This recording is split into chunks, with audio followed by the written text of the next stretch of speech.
"Daddy, the girl in the trunk is asking to be let out," our 5-year-old daughter said during a quiet family drive. Her innocent voice cut through the silence, making my heart skip a beat. I turned to my husband, trying to read his reaction. His face, which had been calm a moment ago, turned pale. I couldn't tell if he was trying to play dumb or was genuinely frightened by her words. He glanced back at our daughter through the rearview mirror, his eyes wide with fear. "That's a scary thing to say," he muttered, trying to dismiss it. "You shouldn't tell such lies." I glared at him from the passenger seat, feeling a knot of suspicion tightening in my chest. "Maybe we should pull over at the rest area," I suggested, my voice sharper than I intended. It had been 6 years since we got married.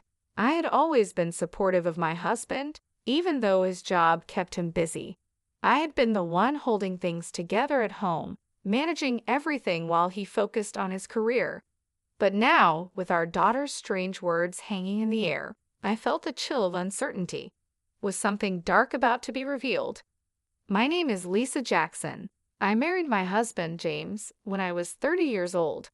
He is 5 years older than me, and our relationship had always seemed solid. The year after we got married, our daughter Julia was born, bringing so much joy into our lives. She's been growing up healthy and lively, and just recently turned 5. Our family had been living busy but happy days, filled with love and laughter. "How about going to the zoo next Friday?" James suggested, trying to change the mood.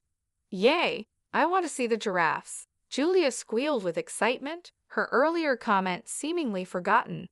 I couldn't help but smile at their cheerful conversation, feeling a bit of the tension ease away. James had always been a kind and loving husband. Since we started dating, he was attentive and caring, and that didn't change after we got married and had Julia. On his days off, he would eagerly join in on family activities, playing with Julia and making her laugh. He was the perfect father, always there for us. I often thought about how lucky I was to have married him. Watching James and Julia together brought me a deep sense of happiness. Our life was good, stable, and filled with love. But little did I know, those peaceful days were about to be shattered. One day, James came home with a heavy sigh, his face looking weary and troubled. "You're being transferred to a different department?" I asked, noticing his downcast expression. "Yeah," he replied, his voice flat. "It's company policy. They want me to gain experience in different places." His words felt like the first crack in our happy life. I didn't know why, but something about this transfer made me uneasy. I could sense that there was more to the story, something James wasn't telling me, and as our daughter's strange words echoed in my mind, I couldn't shake the feeling that our lives were about to change in ways I couldn't imagine. James was being transferred to the busiest department in his company, which meant he might not be able to spend as much time with us. The news hit our family hard, especially Julia. "Daddy, are you not going to play with me anymore?" she asked, her big eyes filled with worry.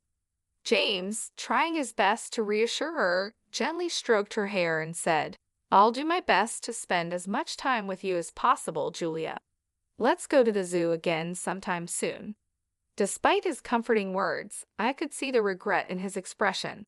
He knew this transfer was going to change things for us, and the thought of it weighed heavily on his mind.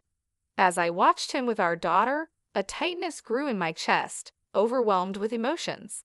The transfer didn't involve a change in salary or require us to move, but it was still a big deal for our family. Just the thought of having less time together made me feel incredibly lonely. However, I knew the one feeling the most vulnerable was James. Adjusting to a new, more demanding environment would be tough for him. "Please don't push yourself too hard," I said, trying to hide the worry in my voice. I knew James had a tendency to throw himself fully into his work, sometimes to the point of exhaustion. That's why I worried about him overdoing it, and unfortunately, my concerns turned out to be justified. At first, James managed to balance his work and home life. He still made time for family activities and found moments to rest, despite his busier schedule. But about a month after the transfer, everything changed. His time at home decreased dramatically. He started working overtime, often coming home late at night, long after Julia had gone to bed. It became more common for him to go out for drinks with clients, and he even began working on his days off. But there was something else that concerned me even more. One day, I cautiously asked him, "Hey, can you take a day off next Friday? Julia misses you, and you've been working too hard lately." James looked at me with a tired, frustrated expression. "Who do you think I'm working so hard for? Should I just turn down client meetings and risk getting fired?" he snapped. I quickly replied, "I didn't mean it like that. I'm just worried about you." "That's none of your business," he muttered, brushing me off. "Anyway, make sure you have money ready for next week's drinking party." His words stung, and I could see how much the stress was affecting him. James, who had always been kind and patient, was now irritable and short-tempered. He started taking out his frustrations on me more frequently, and I found myself walking on eggshells around him. What worried me even more was how he was spending money extravagantly, claiming it was necessary for entertaining clients. This new habit was beginning to impact our living expenses, adding financial stress to an already tense situation. Because I knew how kind he used to be, I was more worried than angry about his current behavior. It was clear to me that the pressure his new job was getting to him, and I feared he was going to collapse from overwork if things didn't change. I felt helpless, not knowing how to make things better for him or for our family. As the months passed, James's situation only worsened. 5 months after his transfer, he reached a point where he was coming home mostly just to sleep. Our conversations became brief, and the connection we once had felt distant. Julia, feeling the absence of her father, started to show signs of sadness. She often wore a forlorn expression, missing the time they used to spend together. Seeing her like that broke my heart. I knew we couldn't go on like this. I needed to find a way to help James before his relentless work schedule took an even bigger toll on our family. But I didn't know where to start, and the weight of it all was becoming too much to bear. I knew things couldn't go on like this, so I started trying to figure out a way for James to take a break. He was clearly overwhelmed, and our family was suffering because of it. But just as I was beginning to make plans, more bad things started to happen, almost as if the universe was working against us. The worst blow came when my mother, who had been battling an illness for several years, suddenly passed away in the hospital.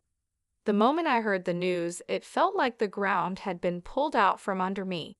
"No, Mom," I whispered, tears streaming down my face. My father had died when I was young, so my mother was the only parent I had left. Losing her felt like losing the last piece of my childhood. I couldn't even have a proper conversation with her before she passed away, and that regret weighed heavily on me. When the call came, I was at home, and I was so shocked that I couldn't move for a while. I just stood there, frozen, as the realization hit me that she was really gone. But what hurt even more was James's reaction. When I told him about my mother's passing, his response was unbelievably cold. "Hey, do I have to go to that funeral too?" he asked, his voice completely devoid of sympathy. I stared at him, my eyes wide with disbelief. Yes, the relationship between James and my mother might have been distant, but she was still his mother-in-law. She was family. I couldn't understand how he could be so indifferent, especially at a time like this. "What are you saying?" "Of course, you have to go," I replied, trying to keep my voice steady. "It's a family funeral." "Don't get mad at me," he muttered, rolling his eyes. "Oh, why does this have to happen now? I had plans too." His words cut through me like a knife. In the past, James would have comforted me, perhaps by rubbing my back and grieving with me together. But now, as he sighed in dissatisfaction, he seemed like a completely different person from the one I had promised to spend my life with. Naturally, he didn't help with any of the preparations for my mother's funeral. I arranged everything alone, feeling more isolated than ever. On the day of the service, James remained silent and sullen. He didn't offer any support or comfort, and after the funeral ended, he simply said, "It's over now, right? I'm heading home first," and left without helping with the cleanup. I was initially confused by his reaction, but by then I had lost the energy to be angry. I was simply bewildered and deeply disappointed in him. No matter how busy or stressed he was from work, his behavior at the funeral was unacceptable. When did my husband become such a cold person? Despite feeling frustrated with him, I finished cleaning up with Julia by my side. She was too young to understand everything that was happening, but she could sense that something was wrong and did her best to help me. "Mom, Julia will help you," she said, her small voice bringing a bit of comfort to my aching heart. After the funeral, I decided to stop by my parents' house for a short while. It wasn't far from our home, and I wanted to say a final goodbye to the place that held so many memories of my mother. Although it was a sad visit, I felt it was something I needed to do for my own peace of mind. When I arrived at my parents' house with a heavy heart, I took a deep breath and walked inside. The house felt empty, a shell of what it used to be. As I stood in the living room, surrounded by the remnants of my mother's life, I felt a wave of sorrow wash over me. But before I could even begin to process my feelings, something unexpected happened. "Mom, wait a moment," Julia suddenly shouted, her voice filled with urgency. "Huh, Julia, what's wrong?" I asked, startled by her sudden change in behavior. As soon as we arrived at my parents' house, Julia's expression had shifted dramatically. Without another word, she dashed straight into the back room, leaving me standing there, puzzled and concerned. I quickly followed her, my heart pounding with a mix of anxiety and confusion, wondering what could have caused her to react like this. I had taken Julia to visit my mother's place several times before, but I had never seen her act like this. Curious and concerned, I hurried to follow her as she moved with a sense of purpose. Julia stopped in front of the dresser, her small hands reaching for the second drawer from the bottom. It was as if something was drawing her to it. "Mom, Grandma wants you to have this," she said, holding up an old hand mirror. The sight of the mirror took my breath away. It was an item that had always been precious to my mother. She cherished it so much that she rarely used it, and I didn't even know where she kept it. I stood there, stunned, as I realized that Julia had somehow found this hidden treasure. "How did you know it was here? And what do you mean, Grandma wanted me to have it?" I asked, my voice tinged with disbelief. "When Grandma was sleeping earlier, she told me that you were sad and asked me to give this to you," Julia answered innocently, her eyes wide with sincerity. I couldn't hide my surprise. Her words sent a chill down my spine. There was no way Julia could have known about the existence of this hand mirror, let alone where it was kept. Yet here she was, holding it out to me with a calm certainty that was both unsettling and awe-inspiring. Wanting to understand what was happening, I decided to ask her some questions. I asked about things she couldn't possibly know. Tomorrow's dinner menu I was thinking about, and even thoughts I had during the funeral. To my astonishment, Julia answered each question correctly, as if she had read my mind. It became clear to me that my daughter had a mysterious ability to know what people were thinking. I was both amazed and bewildered. "Wow, that's amazing, Julia. You know everything," I said, stroking her head gently, still trying to wrap my mind around this revelation. I had always thought that the idea of mysterious abilities was just something from stories, never imagining that my own daughter might possess such a power. Julia, proud of her newfound ability, put her hand on her hip and gave me a confident look. "That's right. Julia knows about Dad, too." "What do you mean?" I asked, my heart skipping a beat. What she told me next was incredibly unbelievable and unforgivable. Julia revealed things about James that shook me to my core. I listened in stunned silence as she spoke, realizing that the man I had married was not who I thought he was. A few weeks after my mother's funeral, I decided it was time to confront James. On a morning when he was getting ready to leave for work, I casually mentioned, By the way, I'm visiting my friend with Julia next Friday. James, who had been focused on getting out the door, suddenly stopped in his tracks. He frowned, looking genuinely troubled. Really? Oh no, I'm off that day. That's too bad, he said, his voice filled with artificial concern. I could sense the insincerity in his tone. It was clear to me now that he was hiding something. I let out a small, knowing smile, careful not to reveal my true feelings. Now that I knew the truth, there was no love left for James inside me. That Friday, I left home with Julia as planned. We spent about an hour away, giving me time to gather my thoughts and prepare for what I needed to do. When we returned home, Julia pointed towards the garage and said, "Dad's over there." I took a deep breath and walked towards the garage, where the shutter was still down. My heart was pounding, but I knew what had to be done. I lightly knocked on the shutter and called out, "James, I know you're in there. Open it." There was a moment of silence, then a hesitant voice replied, "Huh? Lisa? I thought you and Julia had plans," James said, his voice filled with surprise. "It's canceled," I replied calmly. "If you're going somewhere, we want to come with you." He sounded flustered and hesitant, clearly not expecting this. "Oh, okay," he stammered, reluctant to open the garage shutter. I had a pretty good idea of what was going on inside, but decided to stay quiet and observe. "Julia wants to go for a drive too," I added, hearing the hope in her voice. Unable to resist, James had no choice but to agree. A few minutes later, he reluctantly opened the garage, and we started our drive together. Sitting in the passenger seat, I looked at James as he drove. His profile was tense, and it solidified my final decision. Life with James had been enjoyable and happy, but I knew those days would never come back. "Hey, did you know Julia has a special power?" I finally brought it up as we merged onto the highway. James furrowed his brows, confused by my sudden confession. "Huh? What's that supposed to mean?" "That's a silly joke," he laughed dismissively. "Daddy, the girl in the trunk is asking you to let her out." Julia suddenly raised her voice from the back seat. I watched as James's face turned pale. He glanced at our daughter through the rearview mirror with a frightened expression. "What a scary thing to say. You shouldn't tell such lies," he said nervously. "But it's true," Julia insisted. "Then should we pull over at the rest area?" I suggested, trying to support Julia's claim. James immediately looked at me, startled. "Huh? We don't need to do that.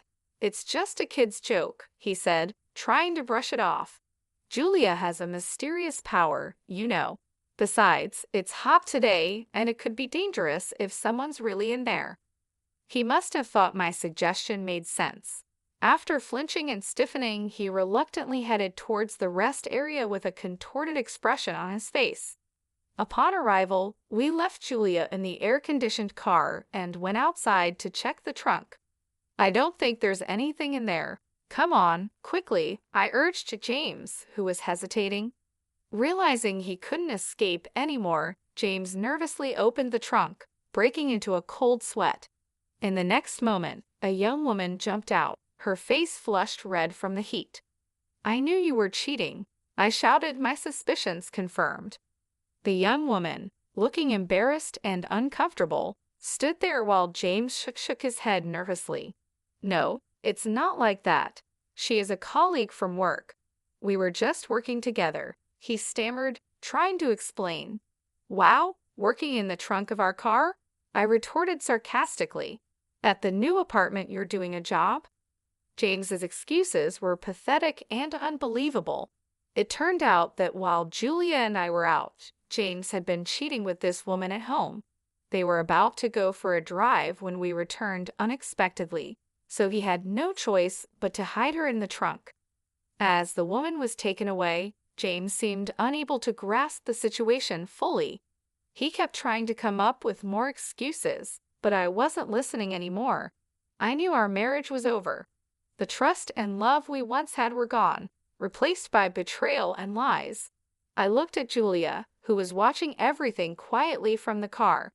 I knew I had to be strong for her to move on and build a new life without James. I laughed at how ridiculous James's lie was, standing my ground as I pulled out a piece of paper from my bag. "And what is this?" I asked, showing him the paper. It read, "Let's go on a drive date on Friday." James and the woman, Janice, turned pale when they saw it. It was no surprise they could see their flirty email exchanges printed right there. Thanks to Julia, I had found out everything. On the day of my mother's funeral at my parents' house, my daughter had told me, "Daddy has been spending a lot of time with Janice lately. I'm sad because Janice is taking Daddy away from me." After witnessing Julia's strange ability to know things, I became suspicious and decided to keep an eye on James. Sure enough, I found undeniable proof of his affair on his phone, so I had made up the fake plan to catch him in the act. "It's a shame this drive turned out this way," I said sarcastically. "It's unfair to look through my phone without permission." James protested, his body tense as he reacted to my words. His absurd remark made me burst into laughter. I had thought he was just busy with work, but it turned out he was spending time with Janice, using our money for their dates. Who exactly is being unfair here? I shot back. "By the way, I've been recording everything since we got into the car." Remembering all the wrongs James had done, I pulled out my phone from my pocket. I had secretly pressed the record button to capture everything, and the evidence I had wasn't just messages and this video. I also set up hidden cameras in our house and garage. "And Janice, I know everything about you too." Under my relentless confrontation, they both turned white as sheets. I was furious with James, but I couldn't forgive Janice either. I had thoroughly investigated my husband and figured out who she was. Janice was a 27-year-old new employee who worked with James in his new department. From the messages, it was clear she knew about me, yet she still went ahead with the affair, making her just as guilty. "Oh, sorry, Lisa," James whimpered, clearly not expecting to be cornered so perfectly. His pitiful attempt to plead with me only filled me with more disgust. I glared at both of them with all the anger I could muster. "I won't forgive either of you. Get ready to pay alimony." Hearing my firm words, and perhaps realizing their fate, both of them collapsed to their knees. After that, I divorced James. The fact that I had recorded everything and gathered all the evidence paid off. They were ordered to pay $500,000 in compensation. I was also able to get $1,000 a month in child support from my husband. But their troubles didn't stop there. I heard that news of their affair spread throughout the whole company, especially since they worked in the same department. This made things very uncomfortable for them, and eventually they broke up.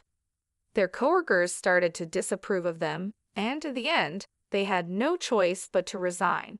Now, I've heard they're struggling with the burden of the compensation payments and are left with nothing. Meanwhile, I'm enjoying peaceful days with Julia. I'm focused on giving her lots of love and support, knowing she has a special gift. I want to make sure she grows up happy